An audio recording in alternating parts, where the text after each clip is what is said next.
Агай акыркы кезде бир маселе жаралды да, өзгөчө ушуну айрым бир массалык маалымат каражаттары тимелөө ушуга жапырылып, ошонун бир элге көрсөткүсү келип калат да. Баласын мектепке жөнөтпөй, өзү диний тарбия берем деп мектепке жөнөтпөй жатат. Бул алып туруп, үйдө өзү үйрөтөт экен, же болбосо атайын мугалим жалдап алып туруп, араб тилин, Куран үйрөтөт экен деп. Ошого кез-кезде актуалдуу болуп турат бул дагычы. Кандай ойлойсуз агай, бул маселе эмнеден улам келип чыгып атат? Балким биз диний тарбия берүү дегенди туура эмес түшүнүп атабызбы, же кандай кубулуш болуп атат? Бул өзүнүн динин түшүнбөстүктүн бир көрүнүшү. Түркөйлүктүн бир көрүнүшү, караңгылыктын бир көрүнүшү. Караңгылык эмне? Хазрет Али Ибн Аби Талиб айткан экен. Караңгынын ибадаты мени кажыйт деп. Караңгынын ибадаткөйлүгү мени кажыйт деп. Кылмышкердин такыбалыгындай кеп.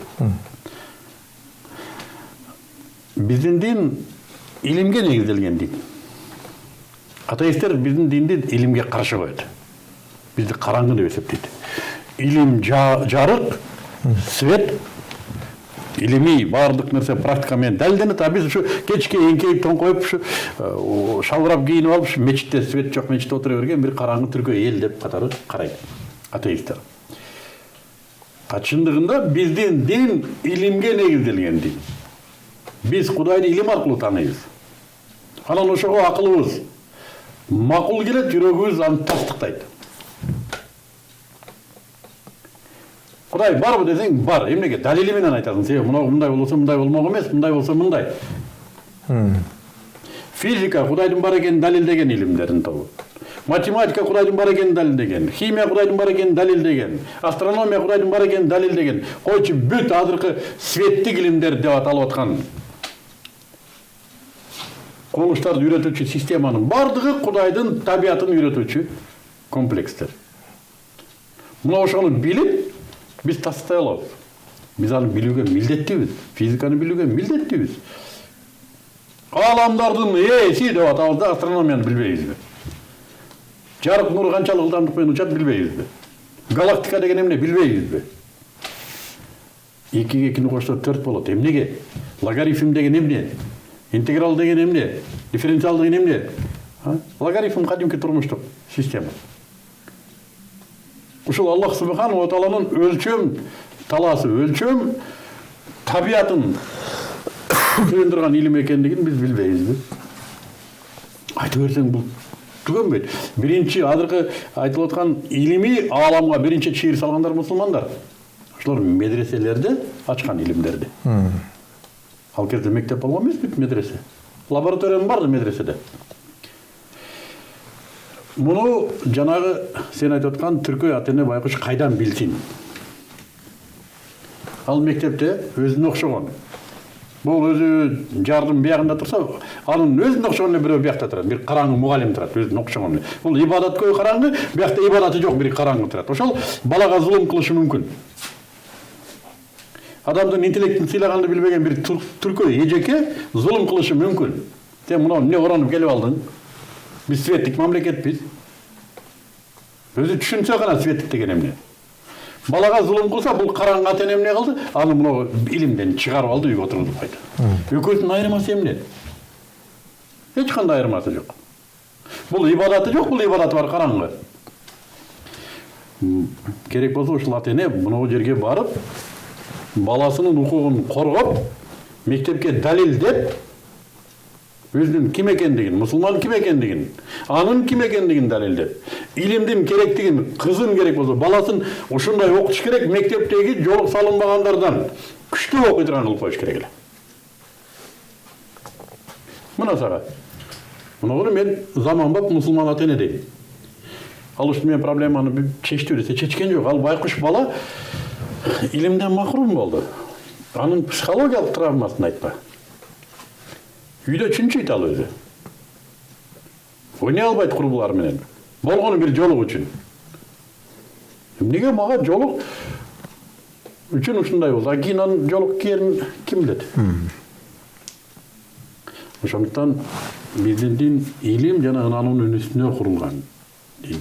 Мен муну караңгылык деп эсептейм. Мен туура түшүнөм, эгер медресеге берсе, медреседе табий илимдерди үйрөткөн программасы болсо, берсе мен түшүнөм. Ушундай медреселер бар бизде. Жөнөкөй мектептерден күчтүү. Эгерде ортосунда мелдеш жүргүзө турган болсо, медреседе окугандар жөнөкөй мектептин окуучуларын каалаган теңдеш предметтерден жеңип чыгарын мен өзүм көп болгон медреселер бар. Аны мен түшүнөм. Орто мектепти бүткөндөн кийин фамилиясын туура жазганды үйрөнүп алып туруп анан медресеге барса мен түшүнөм. Андан ары билбейм ким болот, молдо болобу, муфтият Кышегиров, анысын билбейм, балким Пакистанга кетет. Бирок менин жеке каалоом, мектепти алтын медал менен бүтүрүп, ошол эле учурда динди да сонун билип, параллель медреседе окуп, Куранды да жаттап, андан ары өзүнүн жашоосунда керек дей турган 4-5 кесиптин нээси болсо бүгүнкү мугалим, бүгүнкү мусулман. Муну мен каалайт элем. Ошондо мунугу караңгы, ибадаты жок караңгы, зулум кыла алмак эмес. Ал түшүнмөк. Бул мындан күчтүү. Ошон үчүн мен бул балдарын мектептен чыгарып алгандарды билбейм, эмне ой менен чыгарат. Күнөөгө аралашып калат деп чыгарабы? Же өзү барып мугалим менен сүйлөштү, баласынын укугу боюнча бир ар жерге кайрылдыбы, бир коомдук иштерди кылдыбы? Билбейм. Бул баланын укугун тебелебиз. Капа болбогула, барып келечекте кандайдыр катмар пайда болушу мүмкүн. Мектепте окубагандардын катмары. Алар диний түшүнүк менен гана калып калган болсо, диний түшүнүк дегеним жөн эле теория. Диний теория. Практикада ордун тапкан эмес, коомго чыккан эмес. Коомдо аны менен эч кандай жумурулган маселе болгон эмес. Жөн гана теориядагы дин, жана ал билими жок, ошол катмар менимче бизге келечекте бир аз түшүк туудурушу мүмкүн. Бул караңгылыктын берки чети. Диний билимди аласың, турмушуңда жок. Бул эмне? Не кыласың аны? Алдың диний турмушуңда жок. Пайдасы тийсе эмнеге? Не кыласың аны? Ошон үчүн диний билим күнүмдүк сенин турмушуңда проблемаңды чечиши керек. Сенин үй бүлөңдүн, коомуңдун, мамлекетиңдин проблемаларын чечиши керек. Мунугу бизди өстүрүүчү билим болуп эсептелет. Ал мектептен сырткары болоруна мен бүгүн көзүм жетпейт. Ал мектеп менен болот.